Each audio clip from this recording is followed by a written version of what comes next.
Welcome to round 4 of the Parenting Roundabout podcast for the week of May 16th. I'm Catherine Aleko, and I'm here with Terry Morrow. Hello. And Nicole Aronix. Hi there. As moms of teens and young adults, we've survived those little kid days, yet we're still rethinking the decisions we've made all through our kids' lives and worrying about what's going on right now. Today's Thursday, which means it's time to give in to our obsessing. And today we're obsessing about stuff that we'd like to have readily available. So this is because my little town, which has like 25,000 people, now has a fleet of bird scooters. So these are these like motorized scooters, and they're kind of like a bike share, like they have City Bike and other kinds of where you have an app and then you use the app, you pay, you put money in the app, and then you use the app to unlock the scooter, and then you can ride it around. And then when you're done with it, you just walk away from it. You just like leave it wherever you want. And I guess if you're looking for one, I think the app would indicate like, oh, go to this street corner and there's two of them sitting there or whatever. And like with the bikes, they have to charge. So they have to go onto a special charging station. But these things I think are solar charged because they just sit wherever they are left. Kind of not really. They're not solar charged? Okay. It's maybe a little bit, but that's not their main form of Okay. Because I know I've read that for some of them, like it's a job that people have to go around and collect them and stick them on a charger. But I've seen them sit on the sidewalk across the street from my house for like days. So, okay. I don't know.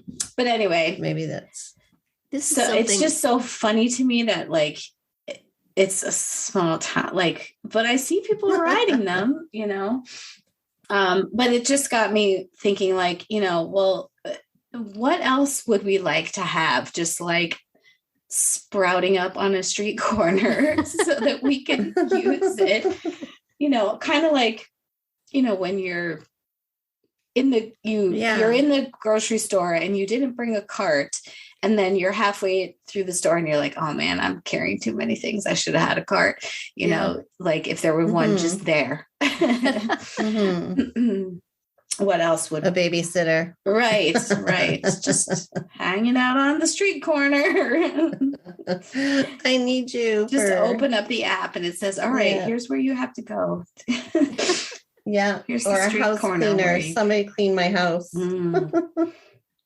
On demand. Yeah. Oh yeah, that'd be fine. I'd take that. Well, maybe it could be like a Roomba. Right. Just a Roomba just comes up to your door. Right. They just wheel themselves around the neighborhood. And if you wanted to come in, you just open the door. Give a little whistle and in it will come. Yes, totally. Food.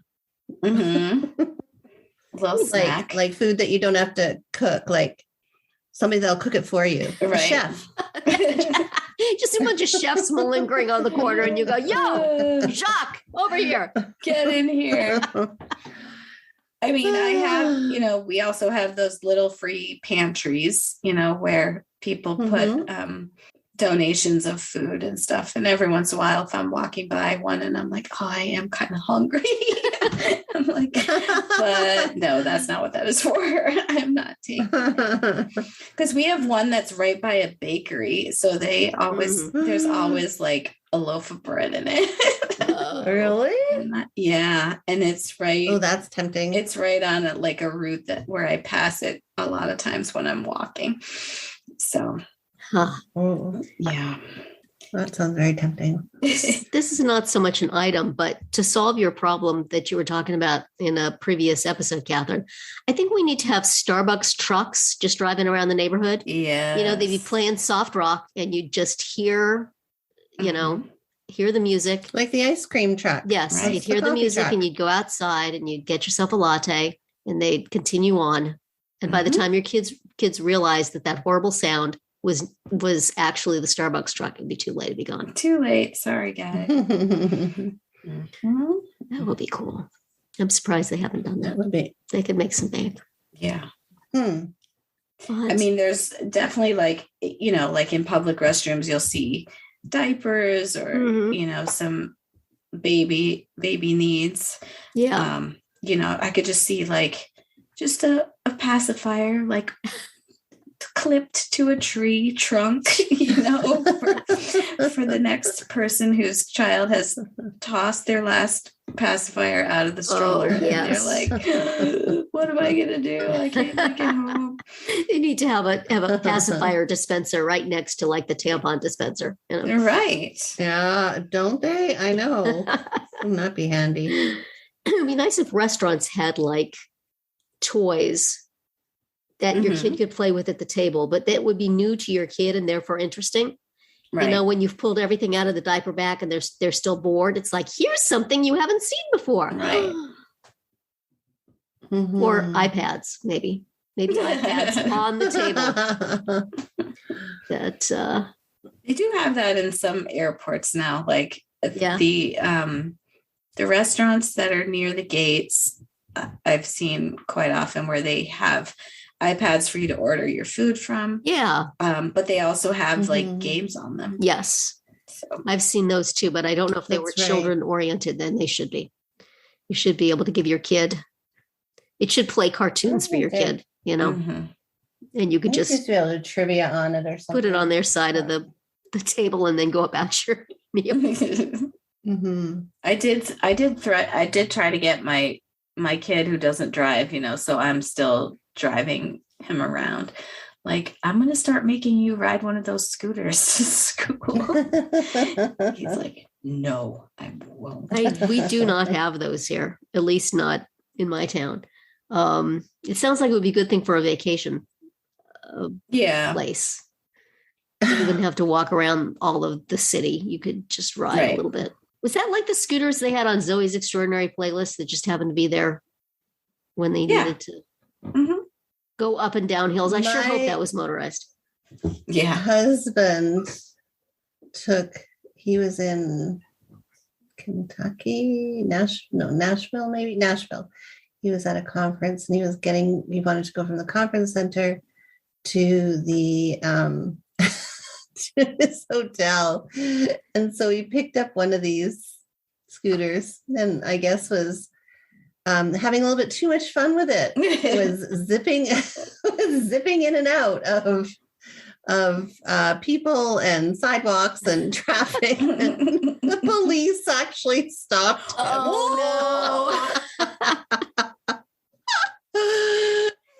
To slow down. They didn't find him, of course, but they asked him to slow down, be more responsible. That's hilarious. But I could just see my husband, like he's just, he acts like a kid half the time. So well, and I have a friend who actually broke her arm really badly on one of them. Oh gosh. Wow. Like it was malfunctioning or something went wrong with it. Yikes. It wasn't just user error. But, and I see people zipping around with, very, very few actually wear a helmet with it. It's not like it comes with a helmet. You would have to bring your own. Oh, it's funny that you bring this up, that it's just new to your town, because they've kind of come and gone in our communities. Like they had their heyday and then they were, shut down. But my daughter and her friends, that used to be an outing. They would go downtown. There's a city nearby and they would go down there and pick up a scooter and they'd like scoot around for an hour or so and get ice cream. And it was like a big thing. But she said, like towards the end of it, I don't know if they were not, it was becoming a hazard because people were just throwing them in the middle of the street. Like they would just leave them in the middle of the street and leave them, in places that were a safety hazard in many ways. So I'm not surprised that they don't exist there anymore. And I haven't really seen them in other cities recently either. So not that I've traveled a lot, but and you know what I mean, I don't know, what happens here when there's like 6 inches of snow on the ground or like an inch of ice. I mean, theoretically, you're not supposed to ride them on the sidewalk, but of course everyone does. So obviously that doesn't work unless the sidewalks are all shoveled. But you're supposed to drive them just in traffic? Apparently, yeah. I mean, that would make me nervous. Again, yeah, it doesn't really make a lot of sense. Like, you know, I mean, we have a few streets that have bike lanes. So that would, you know, that would work in terms of riding them on the bike lane. But otherwise, yeah, people are definitely riding them on the sidewalk. In Vancouver, they have cars that are like that. So a car, like a Toyota Prius or whatever it is. And they're parked all over the city, and you can use an app and find one and pick it up and drive around for an hour and drop it back off wherever. And you can park in places that typically you're not allowed to park in. So it's kind of, you can get closer to things. And and it's very inexpensive when you think about gas and parkades and commuting in the city. And she uses them all the time. They're great. That's so it's more cost effective than like an Uber or a Lyft or something. Way more. And she even thought about bringing her own car up to Canada to use. And she looked at the cost of, using, they call them Evos. They have a few different names for them, but this company is Evo. And she looked at that and she was like, oh my gosh, this is way more cost effective for me to find a car, hop in it, drive to wherever I need to. Want to make sure you hop into the right car though. Don't steal somebody's Prius. It's very fancy. It's all done by app. So I'm sure you have to put You've in heard a of code people hopping in the wrong car thinking it's an Uber. It just seems like it might be a risk. Yeah. No. It's I really like it because for me, when she has to go, do a big shop or is coming home late at night from somewhere, she can just find herself an Evo and drive home rather than get on public transportation or walk. So interesting. And you can use it in the snow and the rain. Right. They need little snowmobiles for the snow there, Catherine. There you go. Yes. That'll be the next mini thing. one-person snowmobiles that you can just zip around on. I did there were several occasions when my daughter was a baby, and actually when we didn't live here, when we lived in New Jersey, and I would walk her to childcare in the mornings, before I went to work. Yeah. And if it snowed a lot, I would just drag her on a sled because you can't take a stroller, in the snow. So, did you see that? Sorry, this is a little feel-good moment, but I don't know if you saw it on social media. It's on TikTok, so maybe not. But in Sweden, they have Segways that have a little wagon attached to them on the front. And it's a little daycare bus. And that's how they transport kids to and from daycare, because I guess they must have some sort of socialized daycare system. Or, that's part of their daycare system. Surprised. But Sweden. So it's like there's six little kids in this little wagon that's being pushed by one of those Segway things. Wow. And it's so cute. You want to make sure you don't hit anything, though. I can see why they want the kids in front, but still, it's like, we got big snowdrift up here. Just hold on, kids. We're just going to plow through it. Y'all would just make little shoveling motions with your hand. That'd be great. Well, super cute. Interesting ideas. And you don't even have to go out to the street to get your favorite podcasts, of course. They come directly to you. And in our case, all the day and time. So that will be it for today's round 4. Tune in tomorrow when we'll share our roundup of things we've been using or enjoying lately that we think deserve a shout out. Find all our episodes at parentingroundabout.com and talk back in the comments there, on our Facebook page, or on Twitter, where you'll find us at Roundabout Chat.